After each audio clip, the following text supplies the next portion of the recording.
తెలంగాణ ఆంధ్రప్రదేశ్ రెండు రాష్ట్రాలు కూడా ఒక అన్నదమ్ముల భావంతో ఉండేటువంటి రాష్ట్రాలు. తెలంగాణ తుఫాన్లో మునుగుతుంటే కూడా మేము ప్రకృతి అనుకుంటున్నాం తప్ప ఆంధ్ర ప్రజల తప్పు పడతలేదు. ఎక్కడో కోనసీమలో కొబ్బరి చెట్టు ఎండిపోతే ఆంధ్రలో ప్రాతినిధ్యం వహిస్తున్న ఉప ముఖ్యమంత్రి తెలంగాణ వల్ల దృష్టి కలిగిందంటే ఆయన వివేకవంతుడో అవివేకవంతుడో నాకు తెలియదు. నేను ఆ మిత్రపక్షంకు బాధ్యత వహిస్తున్న తెలంగాణ భారతీయ జనతా పార్టీ నాయకత్వం ఆయన పట్ల స్పందించాలని కోరుతా ఉన్నా. అదేవిధంగా ఆంధ్రప్రదేశ్ ముఖ్యమంత్రి గారు కూడా స్పందించాలి.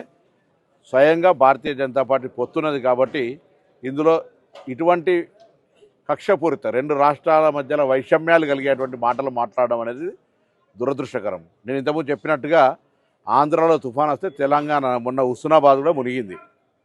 మేమేం ఆంధ్ర ప్రజలను తప్పుపడుతున్నది ప్రకృతి వైపరీత్యం కింద భావిస్తూ ఉన్నాం. అక్కడెక్కడో చెట్లు ఎండిపోతే మమ్మల్ని దృష్టి కలిగిందని నిందిస్తే ఇది తెలంగాణ పౌరులకు అవమానం. వెంటనే ఉపసంహరించుకోవాలి, క్షమాపణ కోరాలి. భవిష్యత్తులో ఇటువంటి వివక్షపూరిత మాటలు మాట్లాడద్దు, విజ్ఞతగా వ్యవహరించు. ఉప ముఖ్యమంత్రి అయినా ఇంకా సినిమా నటుడు కాదు, కొంత బాధ్యతగా మాట్లాడు నేర్చుకోవాలని చెప్పి నేను ఈ సందర్భంగా కోరుతా ఉన్నా. ఇవాళ తెలంగాణ ఆంధ్ర కలిసి దేశంలో ఉన్నతంగా ఎదగడానికి ప్రయత్నం జరగాలి తప్ప ఇటువంటి వైషమ్యాలను సృష్టించేటువంటి మాటలు మా నుంచి రావు, మీరు మాట్లాడద్దు.